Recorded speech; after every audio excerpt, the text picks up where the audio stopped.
Donc, vous faites tout correctement. Vous avez remplacé les chips par des amandes, vous cuisinez avec cette bonne huile d'olive, et vos salades sont garnies d'avocats. Vous avez mis de côté la malbouffe pour une alimentation saine, et vous vous sentez plutôt bien à ce sujet. Mais ensuite, vous montez sur la balance. Et rien ne change. Ou pire encore, le chiffre augmente. Si vous mangez tous les aliments corrects, mais que vous prenez toujours du poids, vous ne devenez pas fou, vous êtes simplement tombé dans ce que j'appelle le piège du régime. C'est cette situation frustrante où les aliments que vous pensez vous aider en réalité vous retiennent. Aujourd'hui, nous allons analyser pourquoi ces aliments sains pourraient être la cause et comment un simple changement mental peut vous aider à enfin obtenir les résultats que vous souhaitez, sans jamais avoir faim ou vous sentir privé. Les bombes caloriques saines. Premièrement, soyons clairs. Le problème n'est pas que les avocats, les noix ou l'huile d'olive soient mauvaises pour vous. Ils sont incroyables. Ils regorgent de nutriments, de graisses saines et de fibres. Le problème, c'est qu'ils sont extrêmement caloriques. Qu'est-ce que cela signifie même? Cela signifie qu'une petite portion de ces aliments peut contenir un nombre énorme de calories. Prenons les noix, par exemple. Ce sont une collation fantastique, riche en protéines et en graisses saines. Mais quelques poignées de noix de Grenoble, sans y penser, en regardant une émission, peuvent facilement représenter 500 calories. Pour certaines personnes, c'est un repas entier, disparu en quelques minutes sans y penser. Il en va de même pour les fruits secs, que beaucoup de gens prennent comme substitut sain aux bonbons. C'est essentiellement du fruit dont toute l'eau a été aspirée, ce qui concentre énormément de sucre et de calories dans un emballage beaucoup plus petit, plus facile à trop manger. Et puis, vous avez les chouchous du monde de la santé, les avocats et l'huile d'olive. Un seul avocat de taille moyenne peut contenir plus de 300 calories. Une cuillère à soupe d'huile d'olive, soyons honnêtes, la plupart d'entre nous en versent sur nos salades comme si nous arrosions une plante, contient environ 120 calories.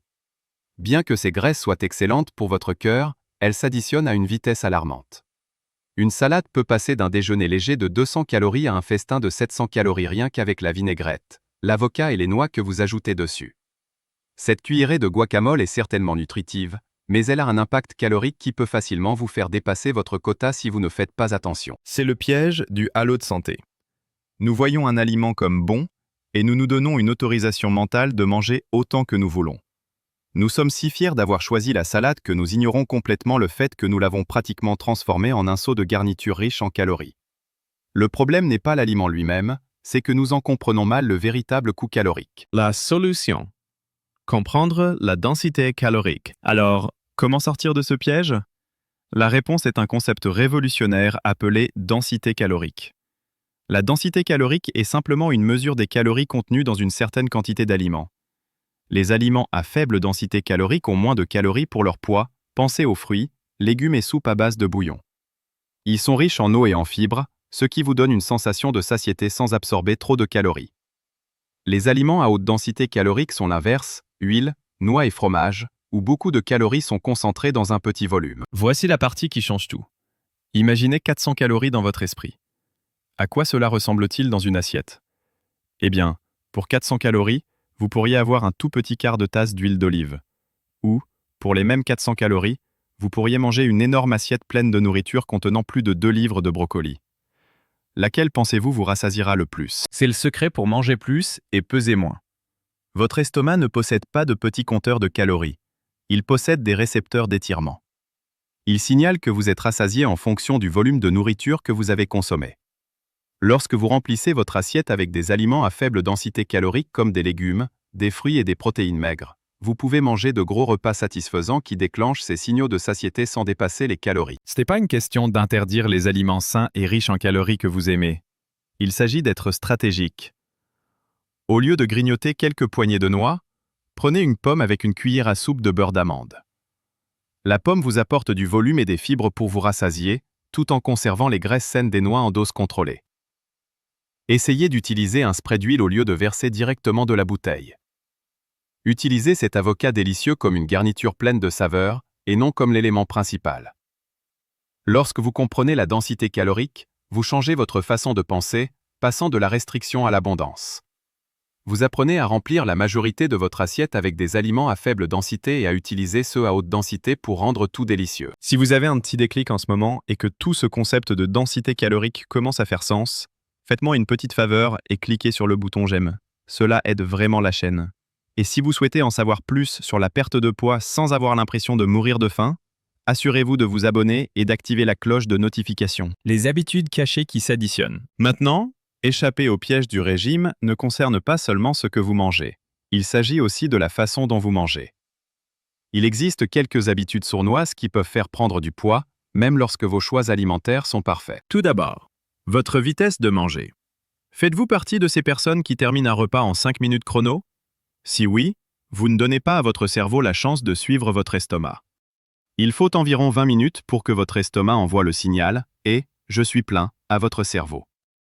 Lorsque vous mangez trop vite, vous pouvez dépasser ce signal et consommer des centaines de calories supplémentaires avant même de réaliser que vous êtes rassasié. La recherche est assez claire, les mangeurs rapides ont beaucoup plus de chances d'être en surpoids. La solution est simple, ralentissez. Posez votre fourchette entre les bouchées, prenez une gorgée d'eau et essayez de faire durer votre repas au moins 20 minutes. Ensuite, il y a le piège de manger distraitement. Mâcher en regardant la télévision, en faisant défiler votre téléphone ou en travaillant à votre bureau est une recette pour trop manger. Lorsque votre cerveau est concentré sur autre chose, vous ne prêtez pas attention aux signaux de faim et de satiété de votre corps. Une revue de 24 études différentes a confirmé que les personnes qui mangeaient en étant distraites non seulement mangeaient plus lors de ce repas, mais elles mangeaient aussi davantage plus tard dans la journée parce que leur cerveau n'avait jamais vraiment enregistré qu'elles avaient mangé en premier lieu. Enfin, une des sources les plus sournoises de calories cachées est ce que vous buvez. Votre cerveau ne traite pas les calories des liquides de la même manière que celles des aliments solides. Ce thé sucré, ce latte du matin ou ce jus de fruits sains peuvent être riches en sucre et en calories, mais ils n'ont presque aucun effet pour vous faire sentir rassasié. Une étude brillante a comparé les effets de manger des pommes entières, de la compote de pommes et du jus de pomme. Même avec le même nombre de calories, la pomme entière était de loin la plus rassasiante, tandis que le jus l'était le moins. Ces calories liquides passent simplement inaperçues par les détecteurs de satiété de votre corps, vous laissant prêt à manger un repas complet juste après. Les mestes sur les régimes qui se retournent toujours contre vous. Soyons honnêtes.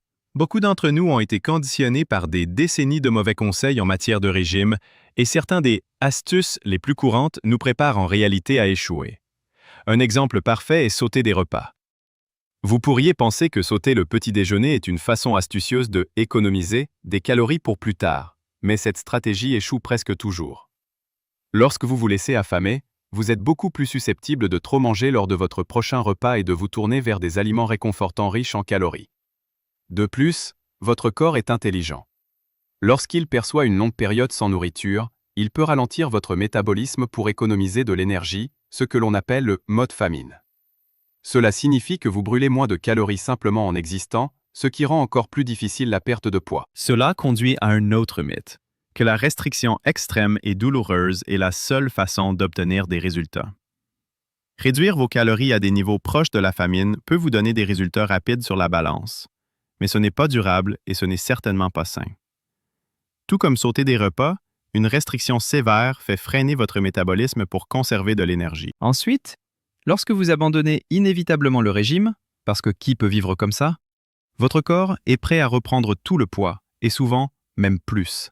Ce cycle brutal de régime drastique, ou effet yo-yo, est lié à une prise de poids à long terme plus importante.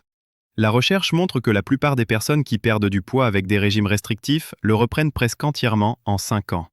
Et laissez-moi être clair, ce n'est pas une question de faiblesse de volonté, c'est la réponse biologique de votre corps à ce qu'il perçoit comme une famine. Le facteur négligé? Votre sommeil. Nous ne pouvons pas avoir une conversation sérieuse sur le poids sans parler du sommeil. Si vous dormez régulièrement moins de 7 heures par nuit, vous luttez contre votre propre biologie. La privation de sommeil perturbe votre organisme de plusieurs façons clés. Premièrement, elle met vos hormones de la faim en chaos. Elle augmente le cortisol, une hormone du stress qui stimule l'appétit, et elle perturbe les hormones qui vous indiquent quand vous avez faim et quand vous êtes rassasié. C'est pourquoi vous vous sentez affamé et avez envie de malbouffe après une mauvaise nuit de sommeil. Deuxièmement, un manque de sommeil encourage en réalité votre corps à conserver plus de graisse. Et troisièmement, cela épuise simplement votre volonté. Lorsque vous êtes épuisé, l'énergie pour cuisiner un repas sain ou aller à la salle de sport n'est tout simplement pas là. Et ce n'est pas seulement une théorie. Une étude massive a suivi plus de 68 000 femmes pendant 16 ans et a révélé que celles qui dormaient 5 heures ou moins par nuit étaient beaucoup plus susceptibles de prendre du poids que celles qui dormaient 7 heures ou plus. Faire de sommeil une priorité n'est pas un luxe, C'est une partie non négociable de tout plan de gestion du poids réussi. Donc, si vous êtes coincé dans le piège du régime, en vous sentant frustré que votre travail acharné ne porte pas ses fruits, je veux que vous entendiez ceci. Ce n'est pas votre faute.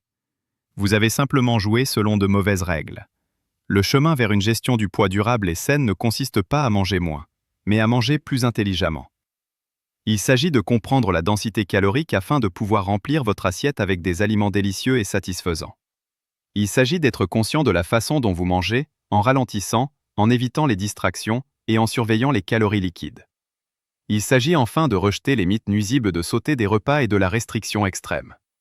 Et il s'agit de donner à votre corps le soutien fondamental dont il a besoin avec un sommeil réparateur. L'objectif est de transformer votre état d'esprit, passant de la restriction et de la peur à l'abondance et à la connaissance. Vous n'avez pas à avoir peur de la nourriture. En vous concentrant sur les aliments entiers, en vous remplissant d'options à faible densité calorique et en utilisant stratégiquement ces aliments à haute densité calorique pour la saveur, vous pouvez manger des repas généreux, vous sentir rassasié et enfin atteindre la santé et le poids qui vous conviennent. Quel est un aliment sain que vous pensez avoir pu cacher des calories dans votre alimentation? Faites-le moi savoir dans les commentaires ci-dessous. Et pour plus de vidéos qui expliquent la véritable science de la santé, assurez-vous de vous abonner. Merci de regarder.